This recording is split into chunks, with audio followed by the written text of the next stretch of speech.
अस्सलाम वालेकुम। एक एरिया ऐसा है जिसकी जब हम ऑनलाइन की बात करते हैं तो लोग कहते हैं हमसे ना हो पाएगा, हम उसके अंदर कंफर्टेबल नहीं है, और वो एरिया है तालीम, वो एरिया है एजुकेशन। और आज माशरे के इसी तजाद के ऊपर मैं बात करूंगा कि हम प्रोफिशिएंट हैं ऑनलाइन वर्क स्पेस को लेकर, ऑनलाइन डिजिटल इकोसिस्टम को लेकर, हर चीज में सिवाय तालीम के। तो ये टेक्नोलॉजी का मसला नहीं है, it's a matter of denial and it's a matter of acceptance जो हमारे अंदर नहीं आता।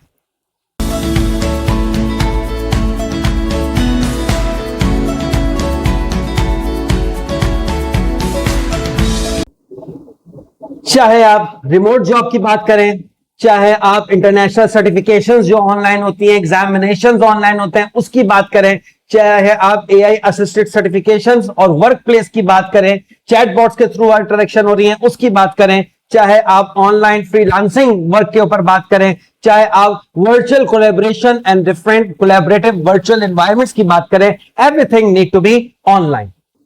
तो सवाल अब यह आ जाता है कि इसका सोल्यूशन है क्या। इसका सोल्यूशन ना ही कंप्लीटली ऑनलाइन कन्वर्ट होना है, एजुकेशन डोमेन के लिए बात कर रहा हूं, और ना ही कंप्लीटली ऑन कैंपस होना। मैं बैंक के छोटे से सेक्टर की बात करता हूं। जब एटीएम मशीन्स बनी तो लगने ये लगा कि अब तो सब एटीएम से पैसे निकलवा लिया करेंगे, बैंक्स ब्रांचेस कम हो जाएंगे। ऐसा नहीं हुआ। बैंक्स की आप देख रहे हैं ब्रांचेस किस तरह से एक्सपेंड कर रही हैं, बिकॉज एक कन्वीनियंट फैक्टर आया तो लोगों ने ज्यादा से ज्यादा अकाउंट्स खुलाना शुरू कर दिए। फिर जब ऑनलाइन मनी ट्रांजैक्शंस की एप्स आ गई, ऑनलाइन सिस्टम आ गया, तो लगा कि अब एटीएम खत्म हो जाएंगे। तो आपने यकीनन देखा होगा कुछ स्पेसिफिक बैंक जरूर हैं जिनमें महीने के आखिर या महीने के शुरू में एक बड़ी लंबी लाइन होती है जो पैसे निकलवा रहे होते हैं। यानी कि टेक्नोलॉजी जब अपने आप को इंप्रूव करती है तो उसके यूजर बढ़ते हैं, कन्वीनियंस से यूजर बढ़ते हैं, और यूजर बढ़ने से उसकी ओवरऑल नीड इंक्रीज होती है। तो सिस्टम खत्म नहीं होता, बल्कि डिफरेंट स्किल सेट के साथ सिस्टम मजीद फ्लोरिश होता है। ये बैंक के एग्जांपल जिस तरह से है, इसी तरह से एजुकेशन सेक्टर की भी बात कर सकते हैं। अगर हम मिक्स सिस्टम पे जाते हैं, अगर हम ब्लेंडेड या हाइब्रिड इकोसिस्टम पे जाते हैं, एजुकेशन के लिहाज से बात करें, तो ये इसको नर्चर करेगा। बहुत सारे सब्जेक्ट ऐसे होते हैं जिसमें प्रैक्टिकल आपको एक्सपीरियंस करना ही करना होता है, मेडिकल में, इंजीनियरिंग में और साइंसेज में, तो वो आप जो है ऑन कैंपस करें। और उसी के साथ अटैच होते हैं बहुत सारे ऐसे सब्जेक्ट जिनमें डिस्कशंस होती हैं, जिनमें डिबेट होती हैं, जिनमें आपको विजुअल्स के थ्रू बच्चों को सिखा सकते हैं, वो आप ऑन कैंपस के बदले ऑनलाइन लेके चले जाएं। बच्चों को कम्यूट बचेगा, बच्चों का एक्सपेंस बचेगा, और सबसे बढ़कर ऑनलाइन इकोसिस्टम के लिए हमारा बच्चा तैयार हो सकेगा, मेंटली तौर पे एक डिनायल फेज से निकल सकेगा। तो इसकी बेस्ट अप्रोच एक ब्लेंडेड या हाइब्रिड, एक मिक्स अप्रोच है जिसमें बैलेंस करके हमें ऑनलाइन और ऑन कैंपस दोनों को लेके चलना पड़ेगा। इसमें अब क्या स्किल सेट चाहिए इंस्टीट्यूशन को, क्या स्किल सेट होनी चाहिए टीचर की, और क्या स्टूडेंट से डिमांड है, इसकी जरा क्विकली बात कर लेते हैं। इसको मैंने लिस्ट डाउन किया ताकि मैं कोई पॉइंट भूल ना जाऊं। सबसे पहले बात करते हैं टीचर्स की। तो टीचर्स ट्रेनिंग में हमारे पास ऑनलाइन पेडागोजी, जिसके ऊपर मैंने बात की, डिजिटल टूल्स पर उनको प्रोफिशिएंट करने की जरूरत है, स्टूडेंट एंगेजमेंट के ऊपर बात करने की जरूरत है कि ऑनलाइन या डिजिटली एंगेज कैसे किया जाए, एआई असिस्टेड टीचिंग को किस तरह से जो है इनकलकेट किया जाए टीचिंग में, और आप जो है मल्टीमीडिया इंस्ट्रक्शंस कैसे देंगे, आप किस तरह से विजुअल इंस्ट्रक्शंस देंगे, ये बहुत ज्यादा इंपॉर्टेंट एक हैसियत रखता है।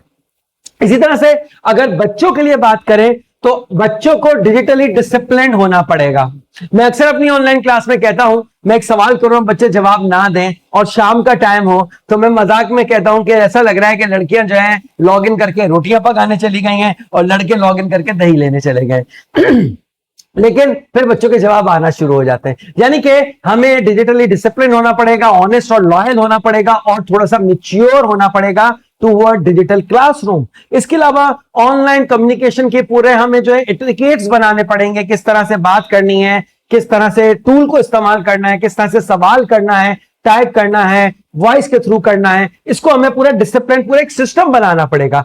सेल्फ डायरेक्टेड लर्निंग की तरफ हमें ज्यादा से ज्यादा जाना पड़ेगा। जब मैं यूनिवर्सिटी टीचिंग की बात करता हूं तो इसमें यह चीज याद रखिएगा कि यूनिवर्सिटी टीचिंग एक फैसिलिटेशन होती है, असल में पढ़ना स्टूडेंट में खुद ही होता है। टाइम मैनेजमेंट के ऊपर टीचर्स के लिए भी होना चाहिए और स्टूडेंट्स के लिए भी होना चाहिए। टाइम मैनेजमेंट को बहुत इंपॉर्टेंट देनी होगी, और इसी तरह से आप वर्चुअल कोलैबोरेशन कैसे करते हो, आप टूल्स को कैसे इस्तेमाल करते हो, मल्टीटास्किंग स्टूडेंट्स के लिए बात है कैसे करते हैं, ये बहुत इंपॉर्टेंट है। अब आ जाते हैं तीसरा एस्पेक्ट इसका, और वो है इंस्टीट्यूशनल रेडीनेस। जब इंस्टीट्यूशन की मैं बात करता हूं तो इसमें प्रॉपर एलएमएस होना चाहिए।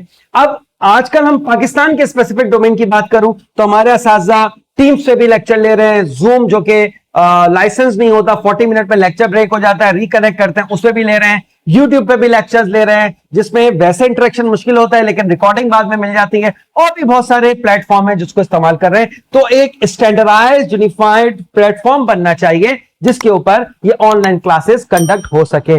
रिकॉर्डिंग इंफ्रास्ट्रक्चर प्रॉपर होना चाहिए, इसके अलावा डिजिटल कंटेंट स्ट्रेटेजी क्या बननी है इसके ऊपर बात होनी चाहिए, ऑनलाइन असेसमेंट कैसे होनी चाहिए, उसके लीगली रूब्रिक्स बनने चाहिए कि ऑनलाइन किस तरह से। अब तो अटेंडेंस लेना भी ऑनलाइन आसान है, अब ऑनलाइन अटेंडेंस के कितने नंबर हैं, पार्टिसिपेशन के कितने नंबर हैं, इवैल्यूएशन है, पोल कर रहे हैं, क्विज़ेस कर रहे हैं, इनके कितने नंबर हैं, फिर पेपर हो रहा है उसके कितने नंबर हैं। तो ये सब चीजें डिवाइड होनी चाहिए। Let's say 50 number online examination, evaluation, participation और प्रेजेंस के हो गए, 50 जो है ऑन कैंपस पेपर हो गया। तो things get very very rational and very very practical. इसी तरह से हाइब्रिड एकेडमिक पॉलिसीज बनानी पड़ेंगी हमारे रेगुलेटर्स को।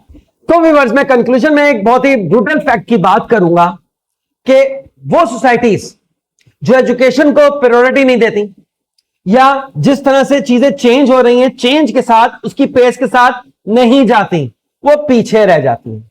दे fail to cope up with the fast moving world. Printing press आई, इसने एजुकेशन को चेंज कर दिया। कंप्यूटर्स आए, इसने एजुकेशन को चेंज कर दिया। इंटरनेट आया, इसने एजुकेशन को चेंज कर दिया। और आज एआई आई है, ये भी एजुकेशन को चेंज कर रहा है। अगर चेंज का वर्ड आपको अच्छा ना लगे तो आपको अपग्रेड का वर्ड इसमें इस्तेमाल कर रहे हैं। इन तमाम एराज में एजुकेशन अपग्रेड हो रही है, उसकी नीड अपग्रेड हो रही है। तो सवाल यह बनता है, will we adapt this change intellectually and rationally, या वी रेजिस्ट इट इमोशनली? और याद रखिएगा, online system is not replacing the teacher, it redefining the role of the teacher. And specifically digital learning is not reducing the teaching, it's not reducing the education, कि जैसे अब सेकंडों में चीज हमारे हाथ में आ जाती है तो ये एजुकेशन को रिड्यूस नहीं कर रही, it changed the way we access, we experience and deliver the knowledge. And finally the students and the teacher who will develop themselves in this online digital ecosystem will definitely lead the future. Comments में जरूर बताइएगा कि आप क्या समझते हैं कि हम किस तरह से इस ऑनलाइन एजुकेशन सिस्टम को इंप्रूव कर सकते हैं और किस तरह से इस ऑनलाइन लर्निंग एनवायरनमेंट को, जो फास्ट मूविंग स्पेस है ऑफ दिस ग्लोबलाइजेशन एरा, इसको हम इंप्रूव कर सकते हैं। कैंपस टू कैरियर के साथ जुड़ने का बहुत शुक्रिया। नेक्स्ट फ्राइडे एक और टॉपिक, एक और एपिसोड के साथ मुलाकात होगी। अपना ख्याल रखिएगा। अल्लाह हाफिज।